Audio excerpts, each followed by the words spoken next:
Happy New Year's Eve, Two Dads in Tech listeners. Last day of New Year's 2025. Oh my goodness. Oh my goodness. I know. 365 days.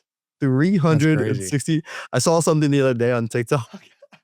Do you know their names are Zias or something? It's Z-I-A-S and Bilu.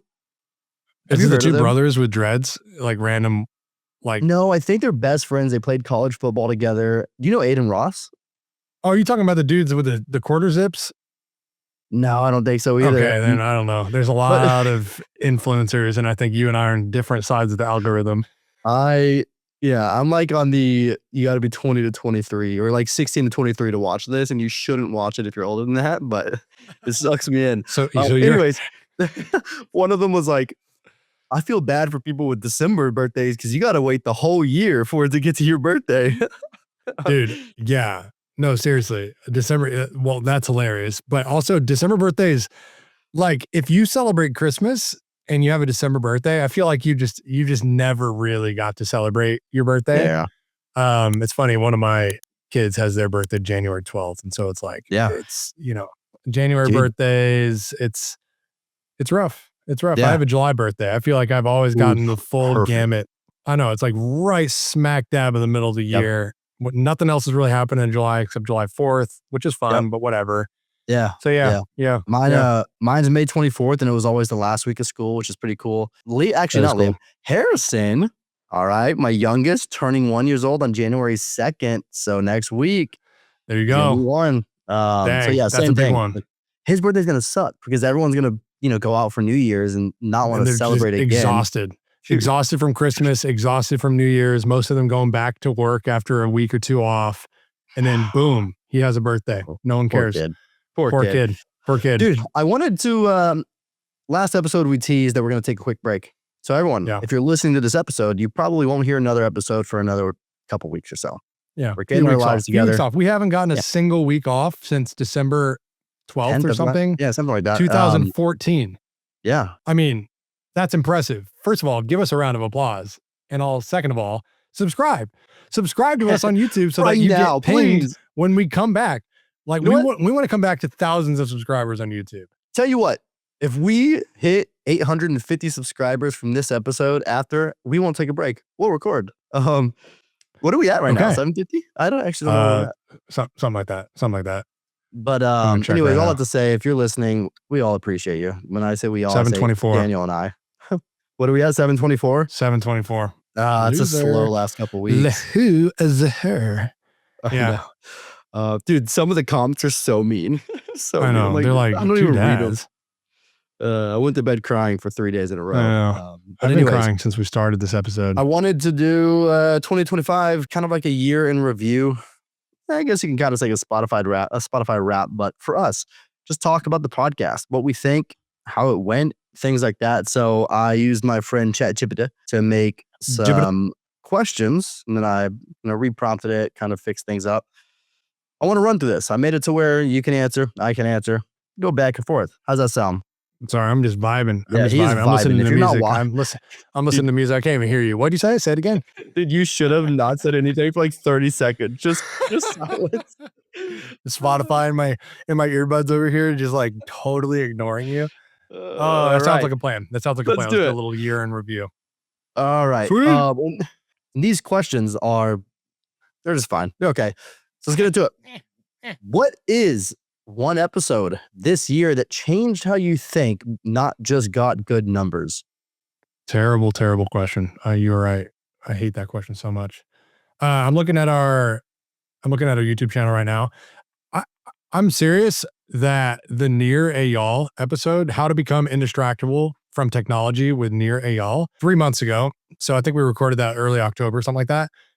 Total game changer for me. Yeah. And if you haven't listened to it, I highly recommend going and listening to it. Some highlights is, tech versus parenting's, like phones and competing with kids and how parents are so glued to their screens. I mean, that's a topic we talk about a lot, but Nir gives us, in this episode with him, like some very practical ways to combat that, millennial parenting and the value of putting devices down or disconnecting as a family unit. internal triggers. And Nir is an expert in this. I mean, he researched this stuff, psychology behind it for years and years. He has 2 best-selling books, and he talks through that expertise he has in a way that I feel very uniquely combines what Troy and I talk about just inquisitively. Like Yeah. all Troy and I do, we're just chatting about stuff. We're not Yeah. experts. We're living in the thick of it.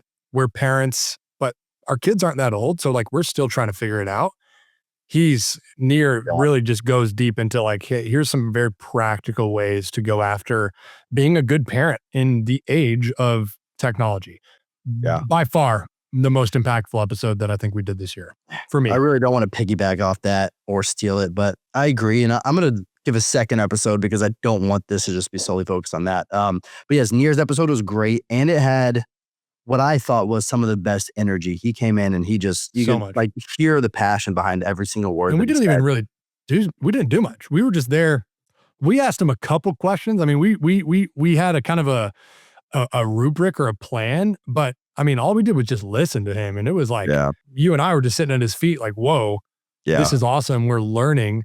I mean, he definitely brought the energy. We'll have to bring him on again. I know he has another book coming out, I believe in 2026. I would love to hear some of his thoughts on that book as well. Yeah, we should. And I know Hooked, his first book, was really successful for a lot of tech people. Outside of that, I don't want to say another guest episode, but I thought Scott Lisa's was really good around just like mindset stuff and going through essentially near-death experience, like figure out what you actually want in life and things like that. And so I thought that was good. Dude, there's this thing on my nose that's really bothering me. Do you see that or is that my computer?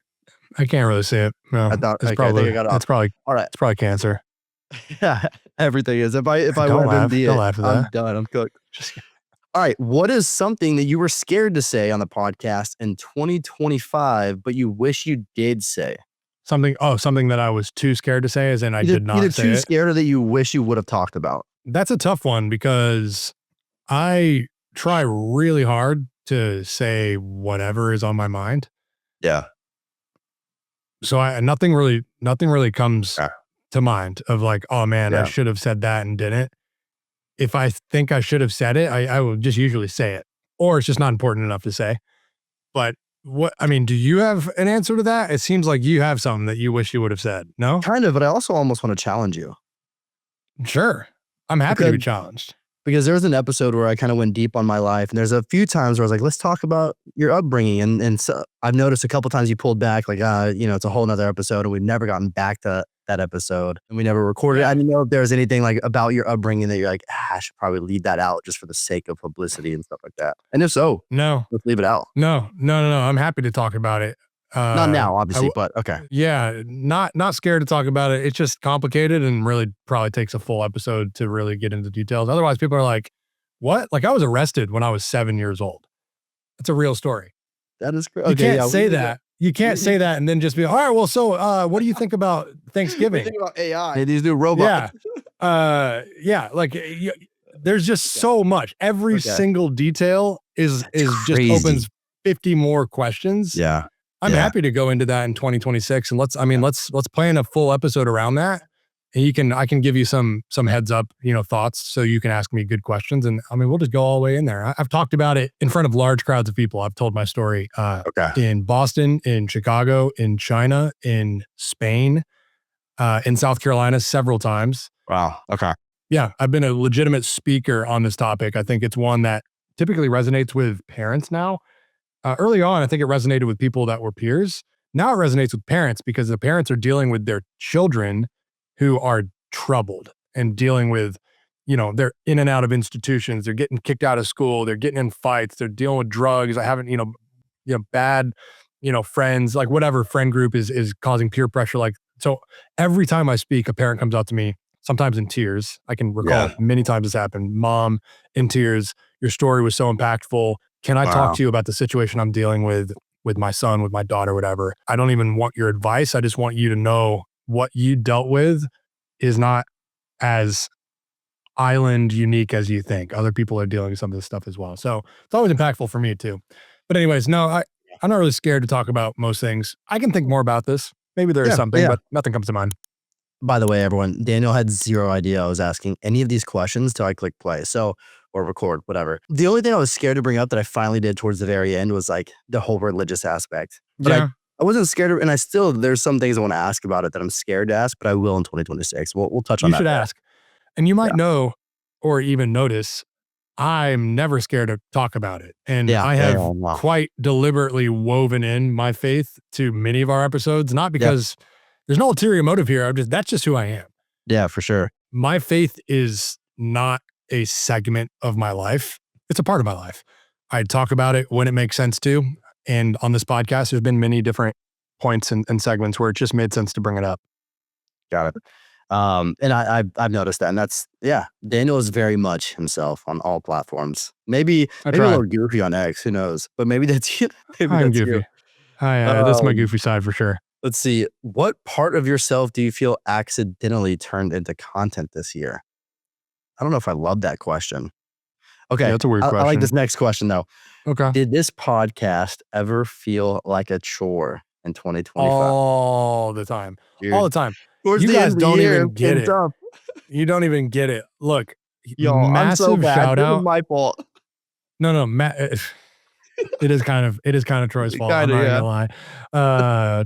Troy is he's a work in I'm progress. horrible at Everyone. texting. Horrible. I will give a huge shout out to the podcast team that Troy and I have, Team Loops. Yeah. Incredible at what they do.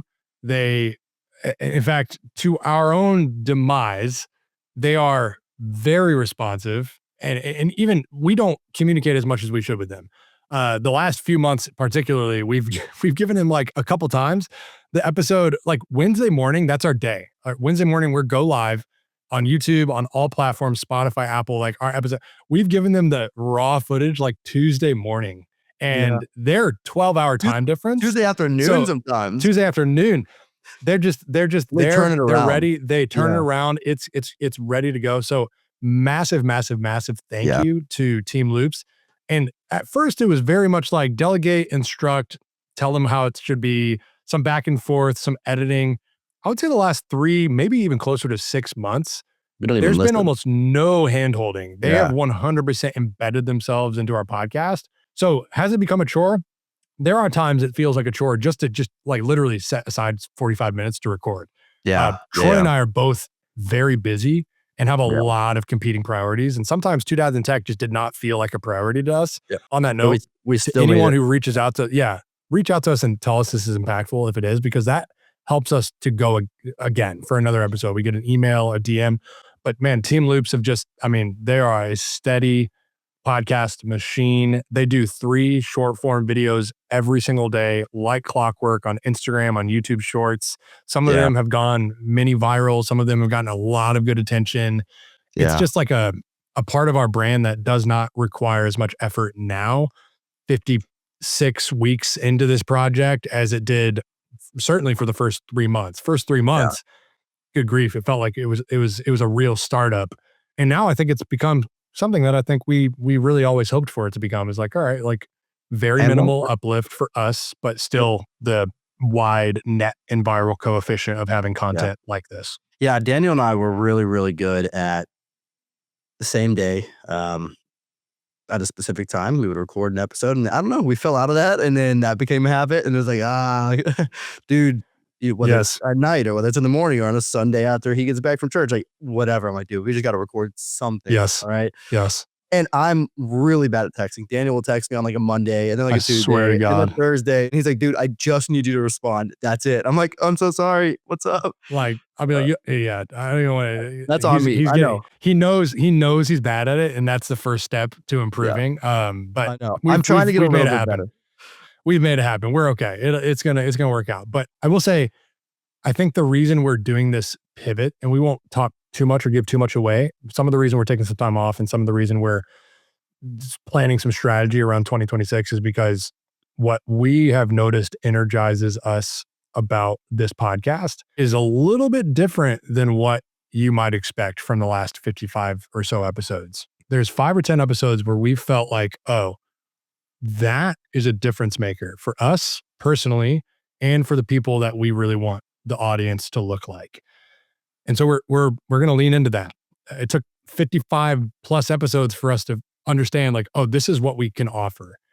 And so I think an encouragement to you, the listener, if you don't, I say this in my day job all the time to people thinking of starting newsletters. Oh, what should I write about? My response to them and my implore, when I want to urge all of you to do, it doesn't matter. Just do Yeah. something and Yeah. do something consistently a lot Absolutely. for a long time, for longer maybe than you think you have to. For Yeah. us, it was over a year. Every single week, we've released thousands of pieces of content across written newsletters, long form videos, short mid form videos, short form clips, TikToks, Instagrams, YouTube shorts, like literally thousands of pieces of content. And now we're finally like, oh, here's our niche. Yeah. Yeah. It is not backwards. That's actually just how content and media works. You got to Yeah. just do something until you land on that thing, and you'll know when you're on that thing. Sometimes it won't take a full year, but it will take time and consistency up front. Yeah. You do something enough, you'll start to learn from, I hate saying this word, but the data. Like, I just feel like everyone The shoves data data. down their throat. Kind of off brand from this podcast, but that little funny little food review TikTok I'm doing, one thing has been popping up 100% of the time. So I'm just like nailing down and like drilling that same Yep. messaging over and over and over. And so 40 videos probably to get there, but awesome. What is a small parenting win that you have this year? And then what's a small parenting struggle that you struggled with this year? Parenting win is me being able to regularly tell my wife to go out and hang out with friends. Hey, go get dinner with a friend, go hang out with the girls, like go to a coffee shop and spend some time alone. The last few years, there's been seasons where we've been able to do that, but for the last almost 2 years straight, I guess year and a half, our youngest is a year and a half old, I have not been able to do that. The youngest was just not needed his mom. And that is just kind of how it is. The youngest will sometimes need their mom. So right now he's good. I can put him down. I can help him if he wakes up in the middle of the night. Like there's no limiting factor of dad and the two boys. So I can take them both out for breakfast. Like we can be very flexible. So that's a huge win That's for huge. me, for the family. It's a big breath of fresh air and gives my wife life back.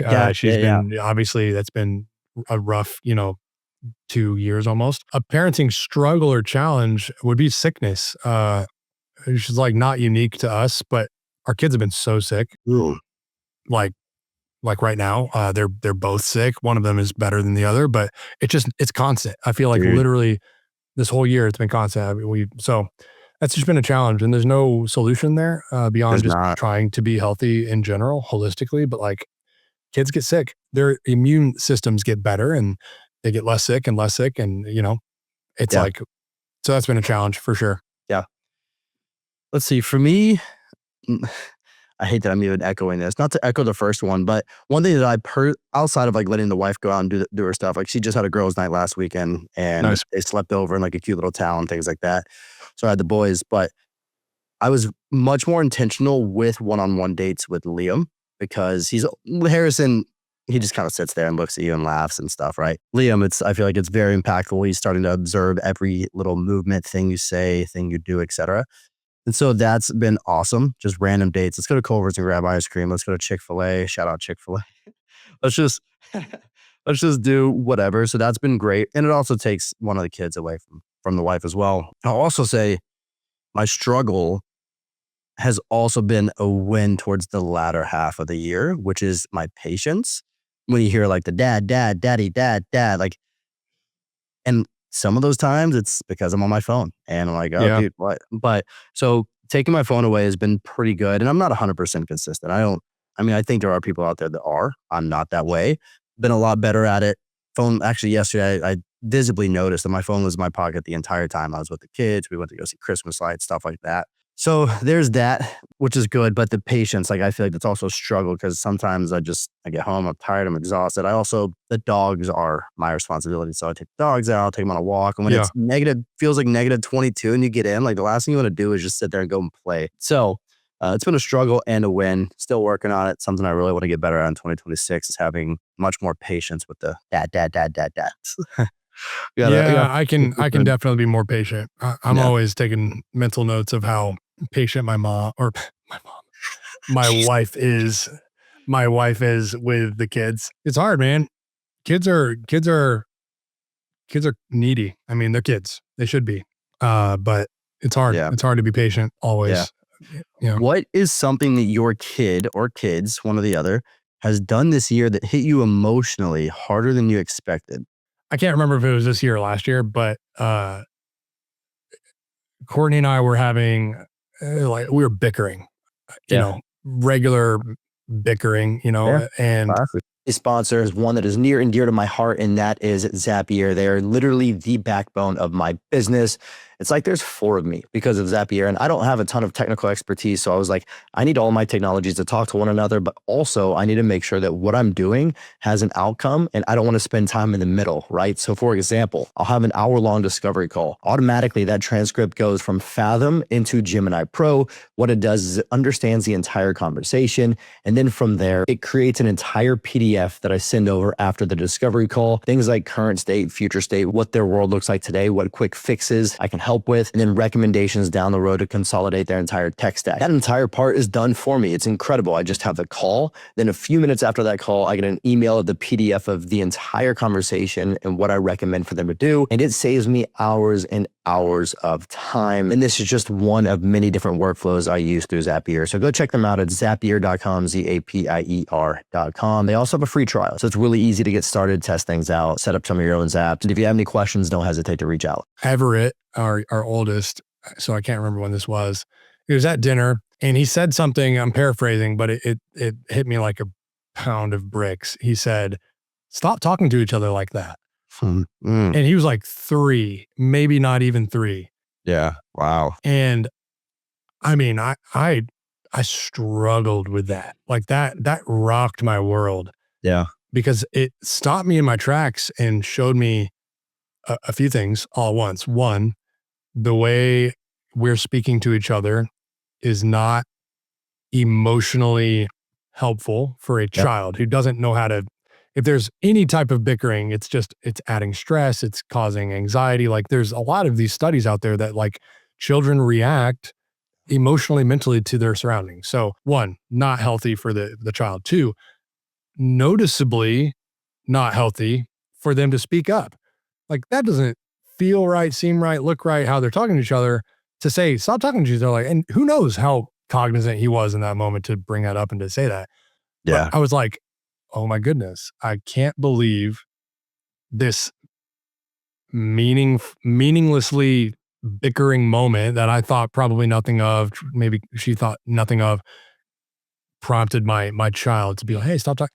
So Yeah. that really changed me. I can always do a better job. I want to always treat my wife with respect and to be gentle and be patient.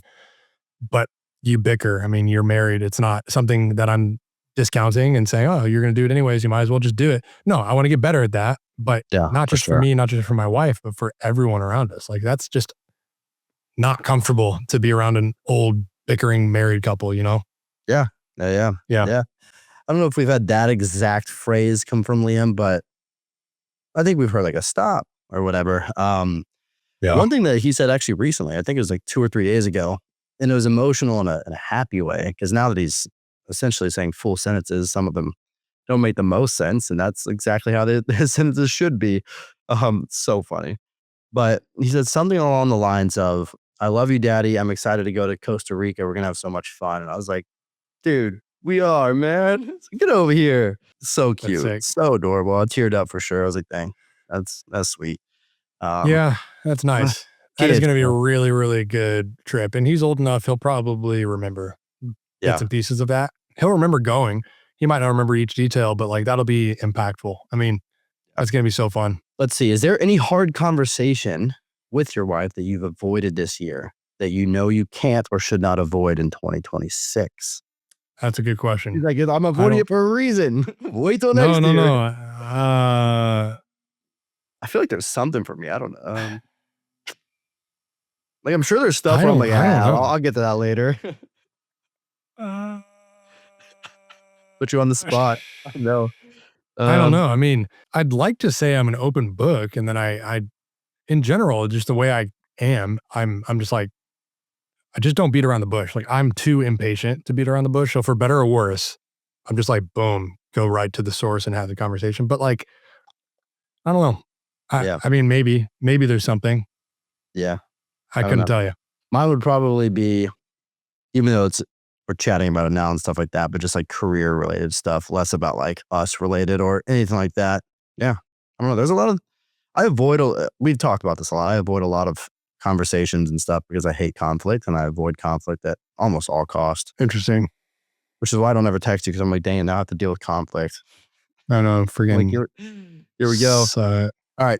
What did showing up as a partner this year actually look like? And where did you fall short? minor things, trying to help with the kids in the morning, like leaving my phone in the office when I leave. So just like having the time after work and before bedtime without a phone. I don't do it as much as I should, but those are very like specific things that I've been able to do to be fully present as a partner. Same thing as what I said earlier, like, Yeah. you know, go have dinner Yeah. with some friends tonight, go watch a movie, go just be alone, like whatever you need, because I can handle it. And I did. I mean, there was a weekend she went away for 2 nights in North Carolina for, like a retreat. And it was like very empowering to me because I was kind of scared leading up to it. I was like, well, what if he wakes up and needs his mom? I was like, well, he'll be fine. Like, even if he does, like he will survive. And he did. And he was fine. And I put them both to bed by myself and woke him up and, like every meal, everything for a weekend. And like, I'm not patting myself in the back like, oh, I did what every mom in the world has ever done for the history of humanity. Like, that was empowering for me to now I can do that for the young kids who I couldn't always do that for. Not because I couldn't do it, but because Yeah. they needed mom, and that's how babies are. So yeah, that was a very practical way, like just Yeah. owning the children whenever I could and letting her have her life. What about you? Second part of that question, where'd you fall short? And then I'll get to mine. Oh, where did I fall short? Working too much. Yeah. Classic. Classic. Yeah. Not If you're listening being there from your available. dad, you're probably like, me too. Dang it. Yeah. Like, dang it, dang it, dang it. I think, yeah, like I've been waking up early again, not as early as you, but like just to be to do a few things, to be ready before the kids are up. So just Okay. like Like that. having my time and not reacting to the kids getting up to get up, but like getting up Yeah. and then they're awake because I'm already there. So that's one thing. Being available in the mornings to be a present dad, that's super practical. But also like it's just like the right thing to do. I feel like men who are responsible should get up to an alarm. Like I worked 4 days a week, Here. 7 to 5 for 5 years. It was a 40-hour work week, but it was Monday through Thursday. So I woke up like 5:30 or something to get to work by Yeah. 7 and it was in the office. But since I started working remote in tech, like like who cares about an alarm most of the time because I just like life is a little bit more flexible. So I would wake up early, but it would be not to an alarm. Now I'm like, let me just wake up early. It's the right thing to do. I feel like any responsible adult would agree with that, but most people aren't doing that. It's a healthier thing to do to wake up consistently, to go to bed consistently, to have discipline. So yeah, I think that's where I would fall short just in general is just like not being present, working too much. Got it. Okay. Let's see. What was it was essentially where did I show up and where did I fall short? Okay. Where I kind of like what we said earlier. I know we both are beating a dead horse there of kind of like saying, hey, I'm going to take this kid so you can have some time off, that kind of stuff. But I also think I was very intentional about dates, at least one date a month, and very intentional about texting her parents and like surprising her with dates like, hey, July 13th, are you free? Can you take the kids so we can go out to dinner? That kind of stuff. I showed up there a lot.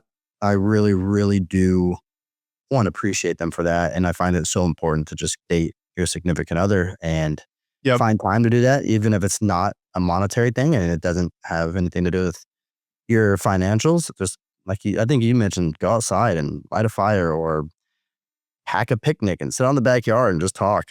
So We do charcuterie dates at home whenever we either can't get a Ooh. babysitter or the kids are super sick or whatever. We'll go to the grocery store ahead of time. We'll get all the stuff for a board, make it at home, watch a movie. We'll pour a spindrift into a wine glass or something. I mean, or just, I'll have like an NA wine and she'll have some, sparkling water, like whatever. But we'll just make a date, candlelights and everything at home. Yeah. It's easy. It's easy. Like we overcomplicate spending good quality time with your spouse. Like just do Yeah. something. We do. We do. Play a lot of cribbage too. Nice. Where I fell short kind of falls in the same line of opening up. I think I bottle up a lot of my feelings and emotions. And so I think that's one area that I fall short is like, because then she feels like either maybe I'm not telling her things. And it's not because I don't want to. It's just like I'd rather not talk about these emotions. Mm. But it builds up, and then there's times where I burn out and I crash. I think I felt that towards the end of this year, and now I'm back. I feel great. I'm ready to go into 2026. But so yeah, let's see. We're gonna keep scrolling down. We only have a few more minutes here, and then Daniel and I have to go get ready for the holidays. Let's see what. Okay, how about this? We talk a lot about work and how much we essentially devote our life to work, and it gets in the way of some family things that we want to do. But at the end of the day, we're responsible. We have a job we got to do. That's just sadly the US. So, what part of your identity? No, not that question. What's a professional moment that you should have felt like a win but didn't? And then let's even take away the negative impact of that. What is a professional moment that was a win this year? I mean, there's a lot. I think I am the 7th employee at Beehive, and we are over 110 employees now. And we have doubled in revenue, and we are pegged to do much more than that in 2026. I've closed some monster deals this year, and I'm very proud of that. Professionally, outside of Beehive, Two Dads in Tech did almost $100,000 in revenue Dude, this year. nuts. That's crazy. Crazy. Absolutely. Honestly, if we didn't if we didn't insane. take our foot off the gas for the last 6 months, we'd probably be at 150 maybe. Like Easily. I think something. it goes to show how important building an audience is. Yeah. Troy and I have audiences of our own, Yeah. which 2000 Tech is being built on the back of. 2000 Tech's audience itself is still growing and nascent, but the larger it gets and the larger we both ourselves get, the more impactful that audience becomes and the heavier, price that we can charge for sponsors and partners. Yeah. That's a huge win. Palmetto Parents is a huge win. We hired our first writer. We hired our first ad seller. We hired our first ad buyer, and we launched 2 new cities in 1 year, with more on the way next year. I personally have done a number of brand deals on the side and made significant money that way.